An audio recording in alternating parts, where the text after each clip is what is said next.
자, 종이 정리했고요. 이제 유리병 살펴보도록 하겠습니다. 먼저 빈용기 보증금 병을 알아보도록 하겠습니다. 라벨에 이런 표시들이 붙어 있는 병을 빈용기 보증금 병이라고 하는데요. 그러니까 보증금이 붙어 있는 유리병이다라는 의미죠. 그러니까 보증금이 붙어 있는 유리병은 판매점으로 반환을 하는 것이죠. 빈 유리병을 판매점으로 가져가게 되면 판매점에서 유리병에 붙어 있는 보증금을 환불을 하는 것이고요. 이렇게 판매점으로 반환된 유리병은 도매상을 거쳐서 공장으로 가져가서 여기 공장에서 씻어서 재사용을 하는 것이죠. 그러니까 정리하면은 보증금이 붙어 있는 유리병은 씻어서 재사용을 하는 유리병이다. 이렇게 정리를 하면 되겠죠. 그럼 어떤 병에 보증금이 붙어 있느냐?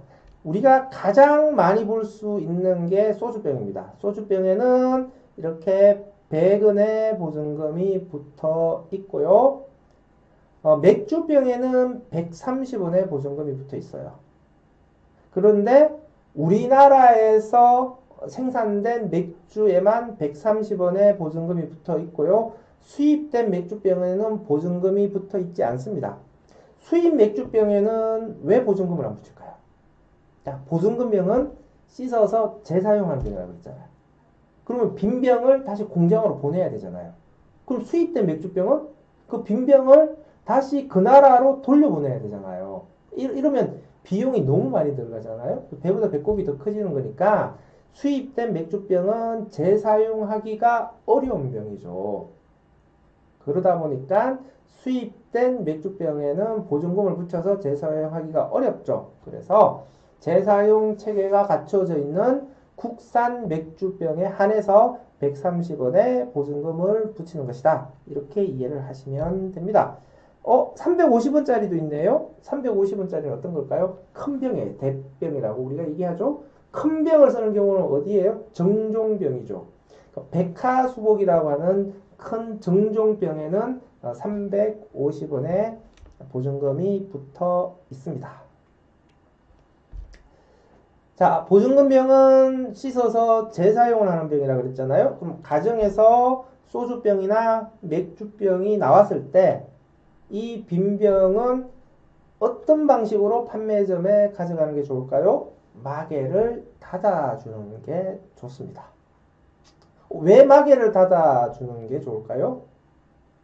씻어서 재사용을 해야 되기 때문에 유리병을 보호해 줘야 돼요.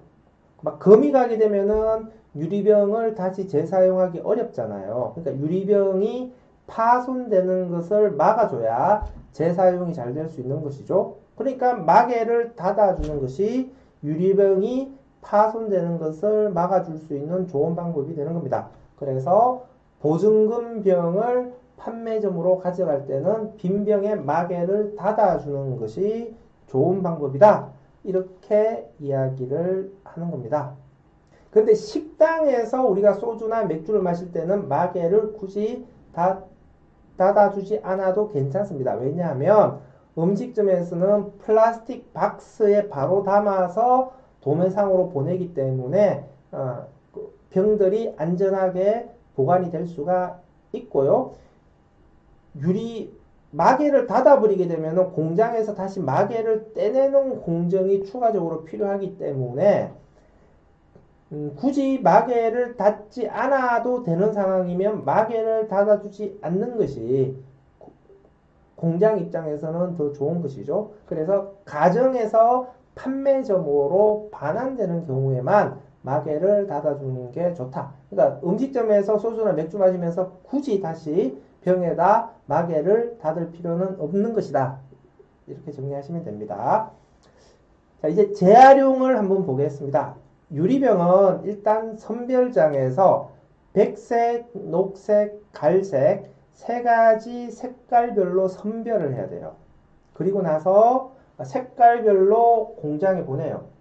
그럼 재활용 업체에서 이 병을 깨트려서 아주 작은 조각으로 만듭니다. 그러니까 녹색 유리병 조각, 갈색 유리병 조각, 백색 유리병 조각, 이렇게 작은 조각들이 나오게 될 거고요. 이런 유리 조각을 가져가서 녹여서 그 색깔의 유리병으로 만듭니다.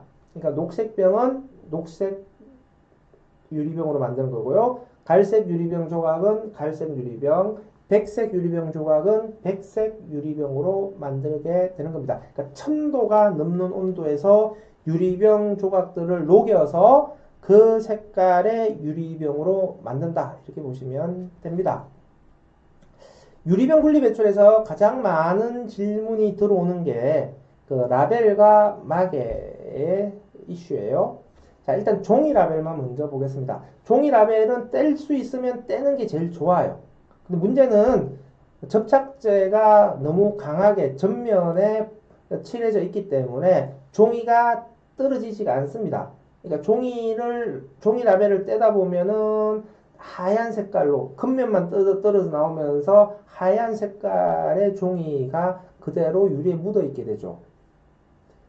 종이 라벨을 완벽하게 제거를 하려면 물에 종이 라벨을 불려서 제거를 해야 되는데, 이렇게 되면은 소비자의 불편이 너무 과도하게 증가를 하게 되는 것이죠.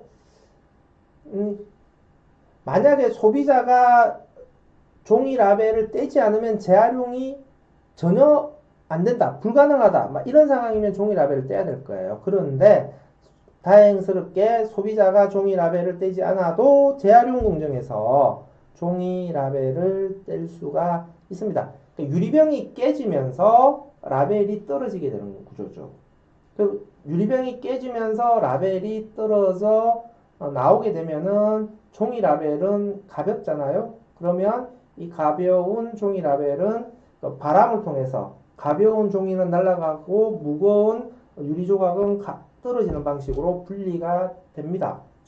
그래서 유리병 재활용하는 공정에서 종이 라벨과 유리병을 분리할 수 있기 때문에 소비자가 떼지 않아도 크게 문제가 되지는 않는다라고 하는 것이고요.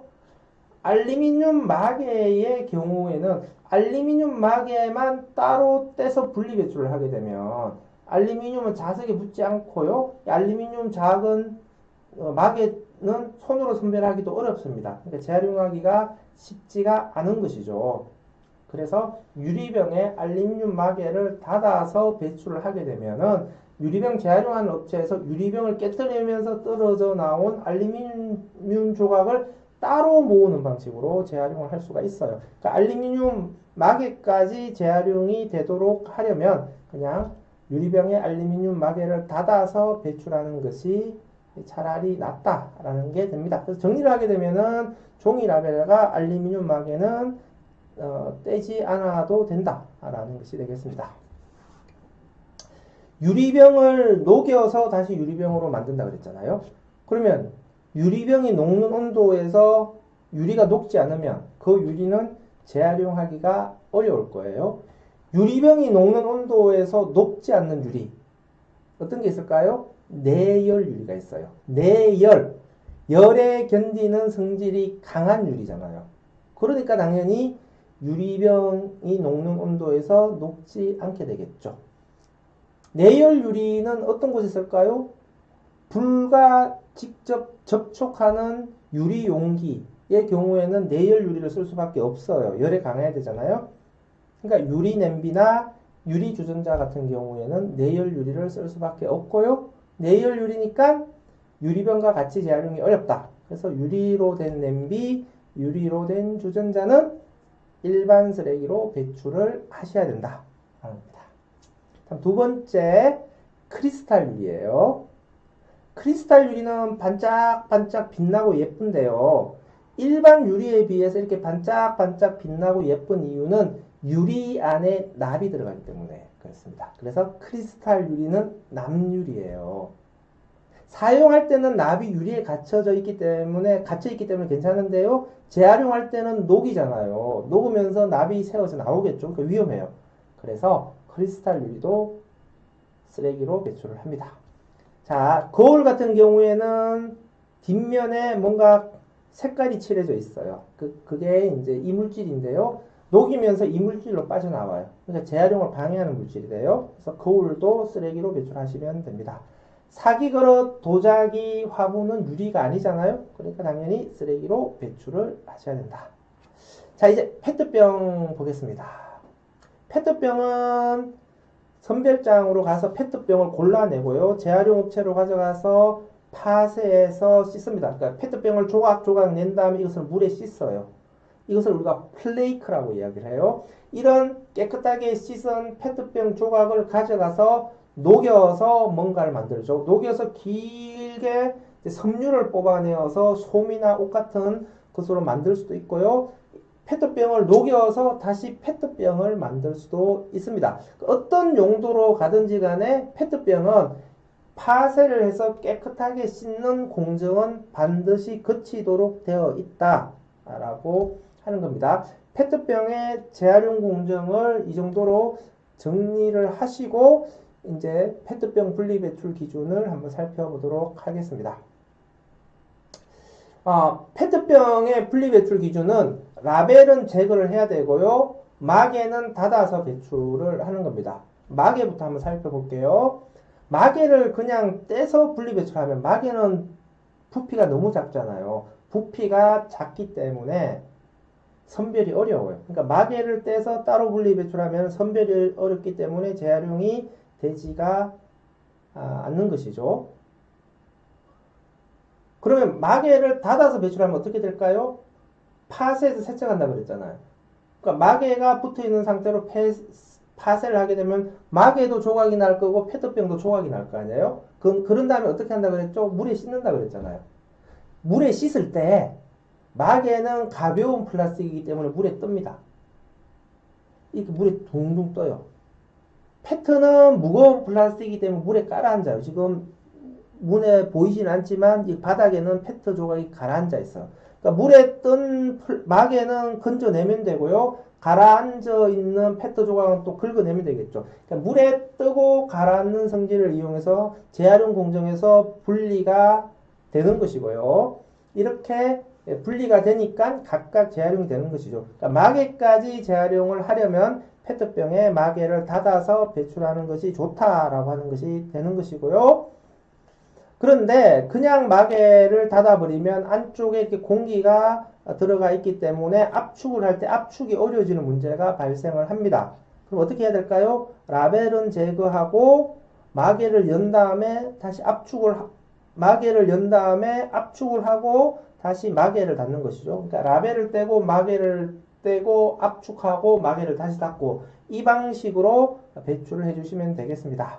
자, 라벨의 경우에는 소비자가 라벨을 떼지 않으면 나중에 세척을 할 때 라벨 조각이 물에 가라앉아 버려요. 그러니까 페트 조각과 라벨 조각이 같이 가라앉아 버리죠. 라벨은 이렇게 색깔이 있기 때문에 투명한 페트병을 재활용할 때 문제를 일으킨다 이렇게 생각하시면 되겠습니다. 자, 투명한 페트병을 따로 배출하도록 되어 있는데요. 생수, 음료, 투명 페트병만 따로 모으는 거고요. 기름병이라든지 샴푸병이라든지 엿굴 올리고당이라든지 뭐 자동차 그 첨가제 병이라든지 이런 그 생수 음료 이외 용도의 병의 경우에는 투명한 병이라고 하더라도 그냥 플라스틱으로 배출한다 이렇게 생각하시면 됩니다. 그 다음에 계란판이나 과일을 담는 상자 같은 경우에도 여기 보시면은 분리배출에 페트라고 적혀 있어요. 투명한 페트이긴 한데 이런 페트는 병이 아닌 판으로 되어 있는 페트예요. 그래서 우리가 판 페트라고 얘기하는데요. 이런 판 페트는 병이 아니기 때문에 그냥 플라스틱으로 분리 배출한다 이렇게 생각하시면 됩니다. 요즘 많이 보는 건데요. 캔시모 용기라고 해요. 몸체는 페트고 뚜껑 부분만 알루미늄인데요. 알루미늄이 페트하고 같이 들어가게 되면 알루미늄 조각이 물에 가라앉고 이 알루미늄 조각은 자석이 안 붙잖아요. 그러니까 알루미늄 조각과 페트 조각이 같이 물에 가라앉아 버리면 둘을 분리하기가 어려워요. 그러니까 알루미늄 조각이 페트 재활용 공정에 섞여 들어가게 되면 페트 재활용을 방해하는 물질이 되는 것이죠. 그래서 이런 캔시모 용기를 분리 배출할 때는 반드시 알루미늄 뚜껑은 제거하셔야 된다. 만약에 알루미늄 뚜껑을 제거하지 않고 그냥 배출해버리면 재활용 공정에서 이렇게 모조리 쓰레기로 골라냅니다. 우리가 분리 배출해봤자 재활용은 되지 않는다. 이것도 우리가 잘 유념하실 필요가 있습니다. 자, 스티로폼은 이 테이프라든지 이런 배송장은 제거를 반드시 해주셔야 되고요. 색깔이 있는 스티로폼은 재활용되지 않습니다. 이렇게 빨간 줄이 그어져 있는 스티로폼 상자 재활용이 안 됩니다. 컵라면 용기 같은 경우에는 이 빨간 국물 때문에 재활용이 어려운데요. 이 빨간 국물이 배어있게 되는 것은 카로티노이드라고 하는 색소 때문에, 그런데 이 기름 성분이라서 잘 제거가 어렵습니다. 그래서 물로 씻지 말고 그냥 햇볕에 가만히 두게 되면은 햇볕 때문에 이렇게 하얀색으로 변합니다. 그래서 물 세척을 하지 말고 햇빛 세척을 해라, 이렇게 이야기를 하는 것이죠. 다음에 과일을 싸고 있는 이 거물망이라든지 과일을 받치고 있는 이 받침판 같은 경우에는 스티로폼이 아니에요. 그러니까 스티로폼으로 분리 배출을 하시면 안 되고요. 이렇게 스펀지 느낌이 나는 것들, 전자제품 같은 것들을 사시면 완충제로 많이 사용이 됩니다. 이렇게 약간 스펀지 느낌이 나는 것들도 스티로폼이 아니기 때문에 쓰레기로 배출을 해야 된다라고 하는 것이죠. 다음에 P라든지 PP라든지 PS 같은 플라스틱 재질들이 있는데요. 이런 플라스틱은 페트병이나 스티로폼과는 다르게 이 색깔이 엄청나게 많아요. 그래서 색깔별로 선별을 할 수 없어요. 그래서 한꺼번에 녹입니다. 그러면 검은색의 재생원료가 나오게 되겠죠. 그래서 페트병이나 스티로폼과는 다르게 PP, PS 같은 플라스틱은 색깔별 선별을 하지 않는다. 일단 이거 기억하시고요. 이게 분리배출에서 어떤 영향을 미칠까요? 우리가 배달시켜 먹게 되면 배달 용기가 나오겠죠. 이 배달 용기는 PP를 사용합니다. 그러니까 PP 재질이죠. PP 재질은 색깔별 선별을 하지 않는다고 말씀드렸어요. 그러니까 씻어도 국물 자국이 남잖아요. 국물 자국이 남더라도 이 색깔별 선별을 하지 않기 때문에 국물 자국이라는 색깔이 문제가 안 돼요. 그래서 분리 배출을 해주시면 된다. 뭐 이렇게 찌꺼기가 너무 많이 남아있는 건 당연히 문제되겠죠. 이거는 너무 오염이 심하니까 세척은 해주는 게 맞는 거고요. 근데 세척을 했음에도 불구하고 이 정도의 국물 자국이 남는 것은 그냥 분리 배출을 하면 된다라고 하는 거고요. 테두리에 비닐이 남게 되는데요. 아직 이 정도 상황이면 비닐을 덜 뗀 건데요. 우리가 비닐을 뗀다고 하더라도 이 테두리 부분에는 비닐이 남게 돼요. 이 경우에 어떻게 해야 되냐? 그냥 분리 배출 하셔도 됩니다. 테두리에 남아있는 비닐 정도는 요 배달 용기 PP를 재활용하는데 크게 문제가 되지 않습니다.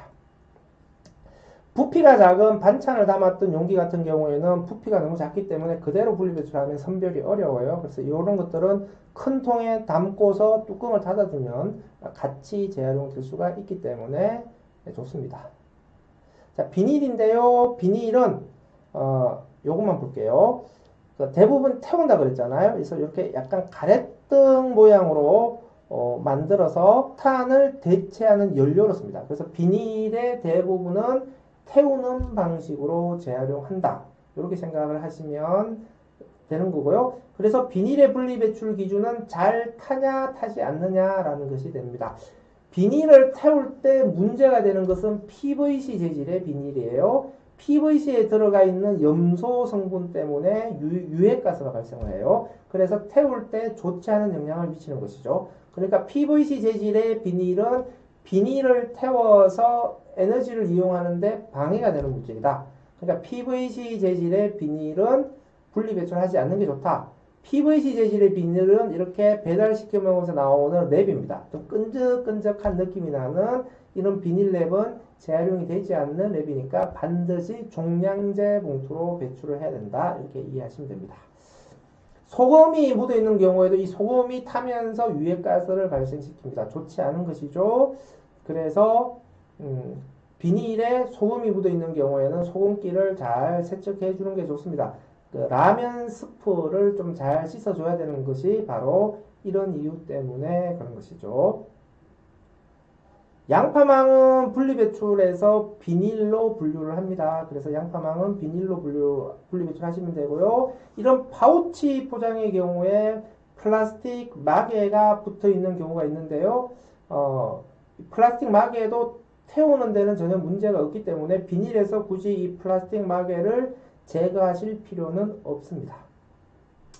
뭐 이렇게 라면이나 뭐 여러 가지 식료품을 담았던 비닐 같은 경우에 안쪽에 알루미늄이 코팅되어 있는 경우가 있는데요. 이런 경우에도 태우는 경우에는 전혀 문제가 없습니다. 그래서 분리배출을 해 주시면 되겠습니다. 식기로 많이 사용되는 멜라민 재질의 플라스틱은 녹지 않기 때문에 재활용이 어렵습니다. 그래서 멜라민 재질의 플라스틱은 쓰레기로 배출을 해주시면 되겠습니다. 형광등은 안에 수은가스가 들어가 있죠. 아주 유해한 중금속이 들어가 있어요. 그래서 형광등은 절대 깨트리면 안 되고요. 원형 그대로 형광등 분리수거함으로 분리 배출을 해 주셔야 됩니다. 형광등이 깨지게 되면 수온이 다 날아가 버리기 때문에 분리 배출의 의미가 사라져요. 그래서 깨진 형광등은 쓰레기로 배출하는 것이다. 이렇게 생각하시면 되겠습니다. 백열등은 쓰레기예요. 형광등이나 유리로 배출하지 않습니다. 쓰레기로 배출을 하시면 되겠습니다. 모든 건전지는 다 분리 배출 대상이고요. 휴대폰 보조 배터리 같은 경우에도 건전지로 분리 배출을 해 주시면 되는 겁니다. 그 리튬 배터리 같은 경우에는 충격을 받으면 이런 식으로 폭발이 일어날 수가 있기 때문에 그 리튬 배터리는 절대 그 종량제 봉투나 아니면 플라스틱 등으로 배출을 하시면 안 되는데요. 휴대폰 보조 배터리 같은 경우에는 플라스틱으로 쌓여져 있어요. 그러다 보니까 플라스틱으로 많이 배출하시는데 큰일 납니다. 그래서 보조 배터리 같은 경우에는 무조건 건전지로 배출을 하셔야 되고요. 보조 배터리가 오래 사용하다 보면 부풀어 오르는 경우가 있습니다. 이런 경우에는 랩으로 잘 감싼 다음에 건전지로 분리 배출을 해주시면 되고요. 건전지 수감은 형광등 수감 밑에 보면 건전지 수감이 있습니다. 그래서 건전지는 집안에 따로 모아 놓았다가 일정 양이 되면 건전지 수거함으로 가져가셔서 분리 배출을 해주시면 되겠습니다. 자, 폐의약품인데요. 집에서 약을 먹고 남은 게 있으면 절대 하면 안 되는 게 뭐냐? 변기나 세면대, 싱크대 등으로 배출하는 겁니다. 물로 버리게 되면은 하수처리장으로 가게 되는데요. 하수처리장에서는 분해가 되지 않기 때문에 강으로 그대로 나가요. 그러면 생태계 교란이 일어나는 것이죠. 그래서 폐의약품은 절대 물로 배출하면 안 된다. 그럼 어디로 가져가야 되냐? 폐의약품은 그 약국이나 보건소, 주민센터에 폐의약품 수거함으로 가져가는 것을 원칙으로 하는데요. 주변의 약국에서 폐의약품을 받아주지 않는 경우가 있어요. 이런 경우에는 그냥 종량제 봉투로 배출을 하셔도 크게 문제가 없습니다. 자, 지금까지 주요 품목의 분리배출 방법에 대해서 살펴봤고요. 분리배출과 관련해서 조금 더 자세한 내용을 알고 싶으면 그건 쓰레기가 아니라고요와 같은 좀 책을 참고하시면 되겠고요. 내 손안에 분리배출이라는 앱이 있어요. 이 앱을 다운받으셔서 안내를 받는 것도 좋은 방법이 되겠습니다.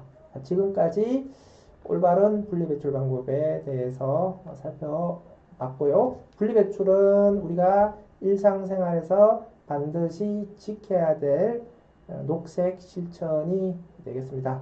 정확한 분리배출 방법을 숙지를 하셔서 일상생활에서 올바른 실천을 하는 지구 시민이 되기를 바랍니다. 자, 이상으로 강의를 마치도록 하겠습니다. 수고하셨습니다.